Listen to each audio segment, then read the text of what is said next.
This is the decision of the court. The issue before me, or before the court, is whether I should allow Mr. Masengeli, the contemner who is before the court, to explain why he deliberately disobeyed the orders of summons by the court, which led to his conviction and sentence.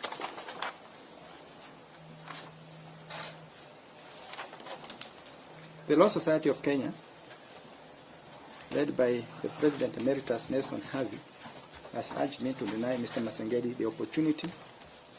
He has revealed that he has revealed to this court from the bar that the missing persons have now been released, and all I should do is to allow Mr. Masengeli to confirm that he has complied with the orders of the habeas corpus so that these proceedings can come to an end. Additionally, he has argued that Mr. Masengeli has filed 2 applications before the Court of Appeal where he has appealed against the conviction and sentence, and one where he seeks an order of stay of these proceedings. Mr. Dan Manzo has argued or submitted that the court is now functus official, since the jurisdiction of this court now rests with the Court of Appeal, has now been vested with the Court of Appeal following the filing of the 2 appeals.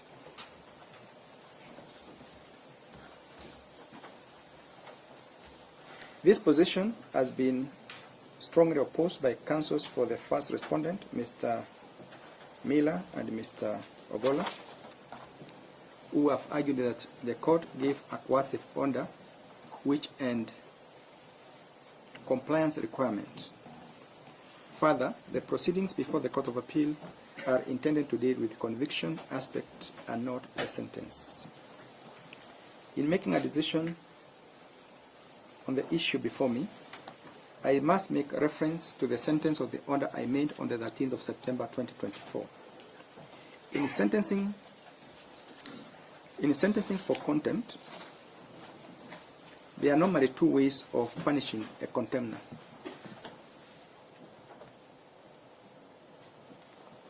Okay, 2 major ways. The court can choose to adopt a purely punitive approach, or can choose to use a coercive approach in which it includes what is known as the purging conditions. The coercive approach gives the contemner the opportunity to save himself from punishment, the equivalent of purgatory in religious circles, so that if the contemner complies and fulfills the obligation required of him by the court can weigh and consider whether he has cleansed himself of the original sin.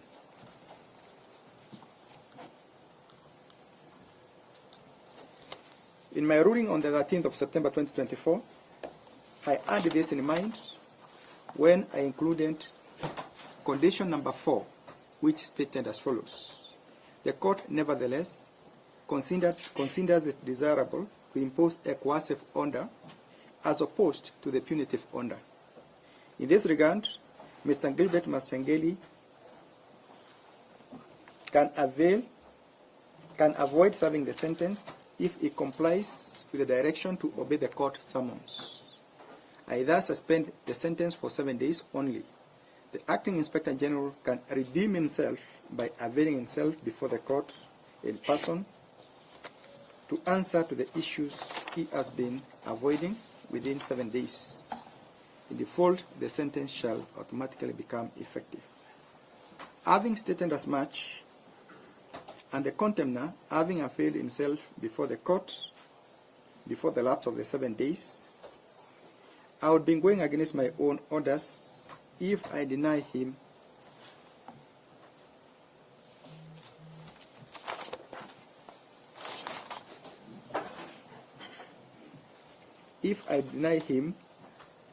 audience as urged by the LSK. This is a court of justice and must act fairly at all times towards those that appear before it. Mr. Masengeli is entitled to be heard by virtue of this court order. The Court of Appeal has not taken away the jurisdiction of this court, for it has not issued any order barring this court from hearing Mr. Masengeli. This court is not functus official either, as the sentence was not purely punitive, but coercive, laced with purge conditions that the court reserved to consider before the sentence becomes effective. I will thus allow Mr. Masengeli to take to the stand and redeem himself. Most obliged.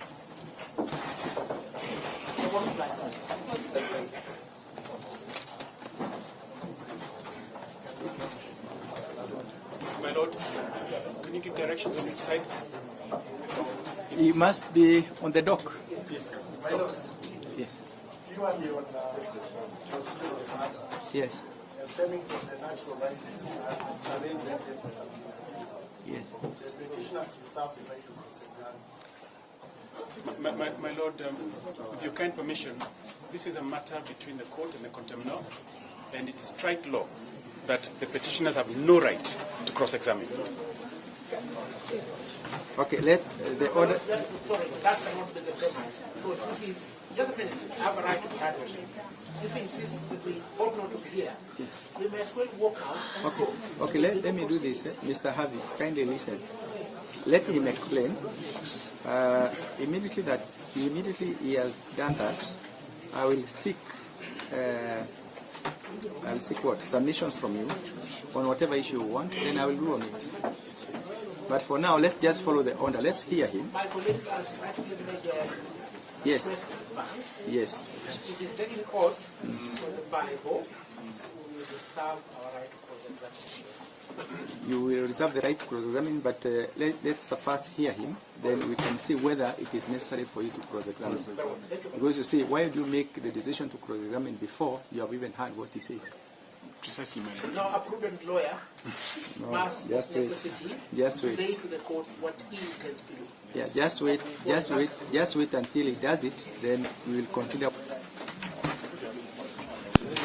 My lord, may I seek your leave? Yes, May I seek your leave to leave the court? very well. Mr. Mutinda and Mr. Bita It's okay. will appear. Thank you so much. Okay, Annette, swear the witness. Swear here.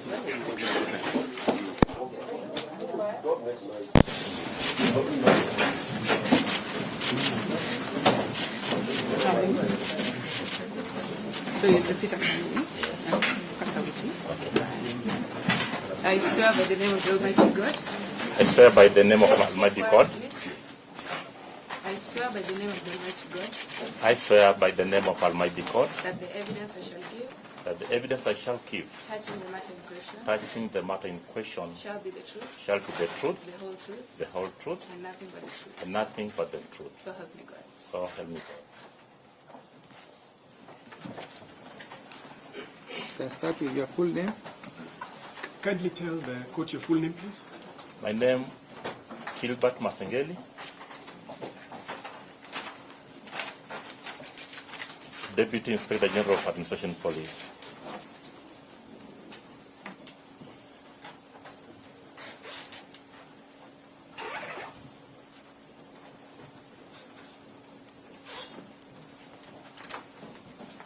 Can you tell the court the specific roles or role that you have been serving within the Inspectorate of Police?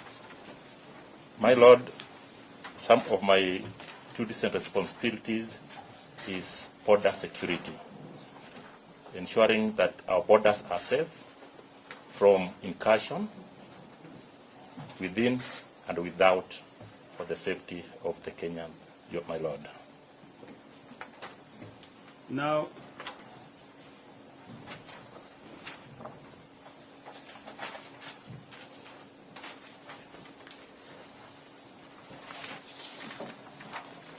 you have sworn an affidavit dated the 20th day of September 2024, which is here. Is that correct? Yes, my lord. Affidavit dated? 20th of September 2024.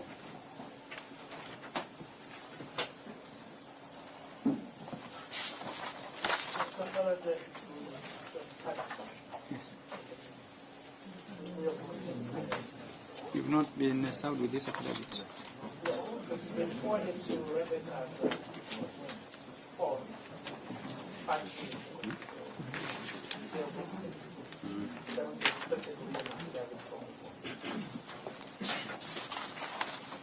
Would it assist if I give you time to go through the affidavit? Because I can adjourn briefly so that you go through it, if that is what you want.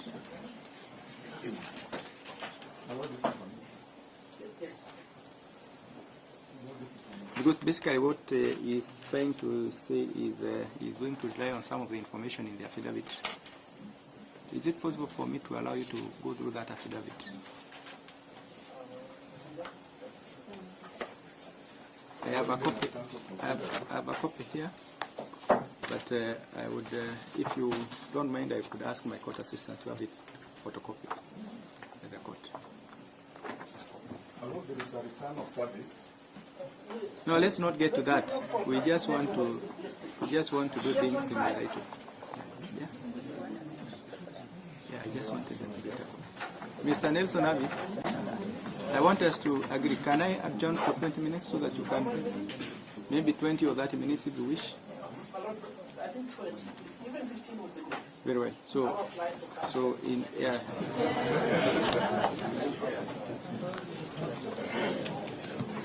So let's, from good order, let's adjourn for 20 minutes.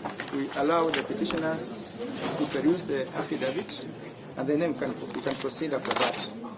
I think it's important that we proceed when we are on the same wavelength. Yeah. Kindly let's adjourn and.